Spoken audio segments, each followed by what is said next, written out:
Can you yawn if you're already asleep?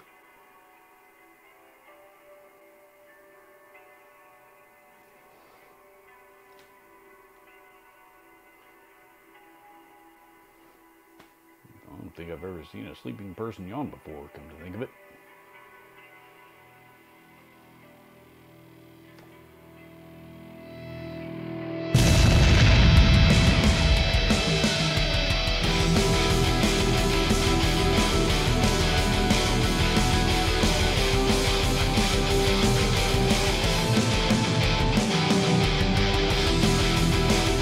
So before we had products like the orange Pedalbaby, the Seymour Duncan Power Stage, the Quilter Lab stuff. Before all of that stuff, way ahead of its time, we had this guy. This is the Crate CPB Power Block 150. This is a 150 watt power amp from Crate and was way ahead of its time. Now, the Crate Power Block came out in the mid-2000s, I believe 2003, 2004, 2005, something like that. And again, as I already mentioned, it was way, way ahead of its time. And now, in guitar and amp forums all over the interwebs, there are now people claiming that the Power Block is one of the very best amps from Crate that you can possibly get your hands on. And it's pretty easy to see why, because this thing is packed with features. Some of those other pedal platform amps that I mentioned before are excellent products. However, this one was out at a time when most guitar players just weren't considering pedal platform. The term was barely even on anybody's mind, if it was at all. But this one is kind of unique because, again, for a power amp section, this one has quite a bit of features. 3-band EQ.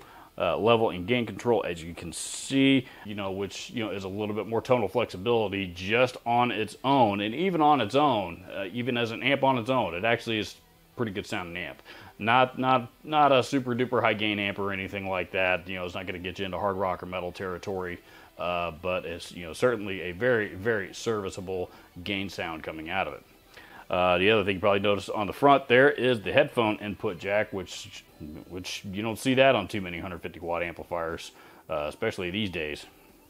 Now, on the back side, this is really where you're going to find a lot of features on this thing. Of course, you have a mono speaker output, as well as a stereo left and right speaker output should you decide to go stereo, and there's also a bridge mono function switch on it right there. You have a line out, XLR line out with a with a level control right next to it. You'll notice this is really about the only feature on this thing that I think is out of date. This is an RCA CD input. So if you still happen to have an old an old CD player or something like that around that uses RCAs, you're in pretty good shape, but realistically there's not too many of those devices around anymore. The other features, of course, you have a left and a right line in, quarter-inch line in, and an effects loop. And now this is where this does get a little bit tricky, because the effects loop, the send and the return, is also the same jack that is shared with the left mono line, the left / mono line in input.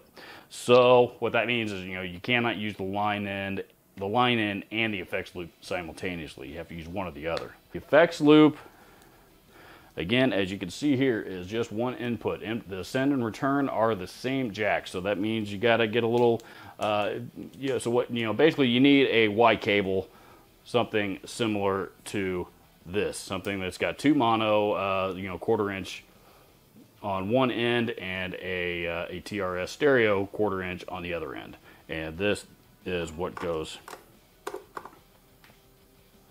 into the effects loop return.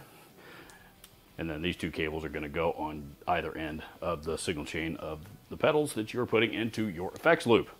So obviously it is by far not a traditional style effects loop, and to be honest, it took me a minute or two to figure out exactly how it works. But once I figured it out, the effects loop works just fine, and you are going to hear that here momentarily. Now, based on recent analytics of this channel, and also based on a poll that I recently took from my viewers in the community tab on this channel, Now, most of you actually seem to not really care much for the full track demo, you know, with the drums and the bass and the guitar solo and all that stuff. So I'm going to resist the temptation to do that in this particular video. We're just going to focus on some individual guitar tones. But first, let's check out the range of the knobs on this thing and hear just how it sounds as a good old-fashioned amplifier on its own.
The Crate Power Block is in fact a fantastic platform for pedal rigs. If you are somebody who is looking for a solid clean signal or a solid pedal platform in particular, because you like to get most of your tones from your effects pedals, this is the amp for you.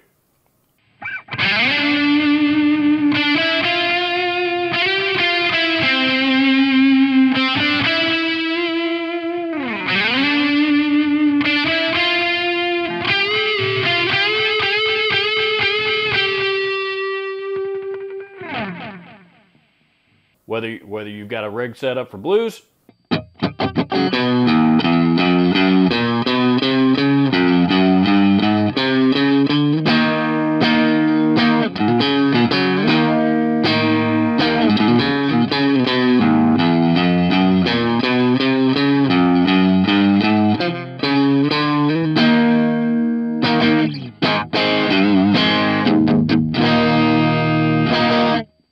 rock,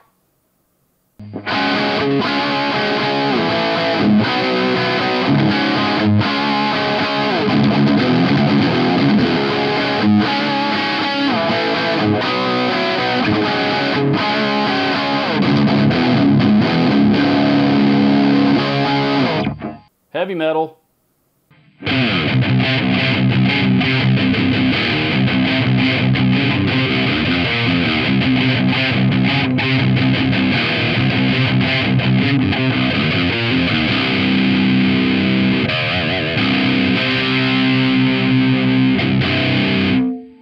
or you just want a good old-fashioned clean tone.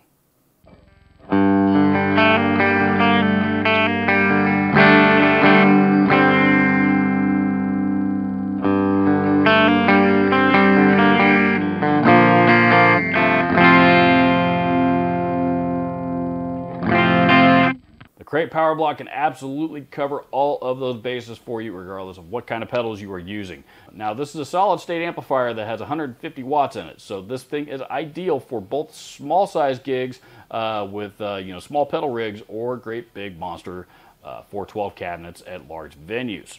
It has plenty of volume and versatility to carry you through any of those situations. These things sold brand new, I think, for about $200 or so, again, back in the mid-2000s.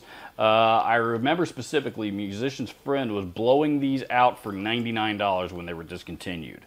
The last retail price on these that I'm aware of was $99, again, roughly 2007 or so, give or take, 2006, 2007, something like that.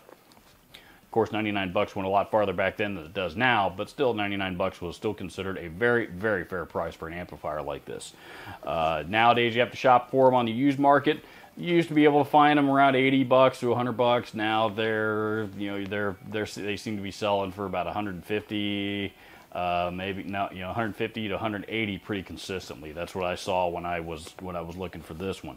I got lucky, managed to find this one on Guitar Center's used website for about, I want to say actually about 140 or so. I was also able to use my Guitar Center card rewards points on it to save myself another 20 bucks or so. I was also fortunate enough to find one that was in really, really clean condition and still had the original gig bag and power cable with it. You can still track some of these down that still has these accessories with them. And like I said, I happened to get lucky because this is actually a pretty nice gig bag. Particularly if you intend to travel with this thing with any kind of regularity. It's interesting now because you see people all over the place in the guitar community that are starting to wake up to crate amps and realize just how good they really were, even though many people turned their noses up at them in the 80s, 90s, and 2000s when they were still being sold brand new on the market. I am not going to be shy in admitting that I have always been a champion for crate amps. I've always loved them, and I have always talked about how much I've loved them on this channel. And it's great to see that the world has finally decided to start listening to me. So I hope you enjoyed this video, found it informative. Please do the YouTube thing, like, comment, subscribe, all that kind of stuff. Thank you so much for watching. We'll see you in the next video.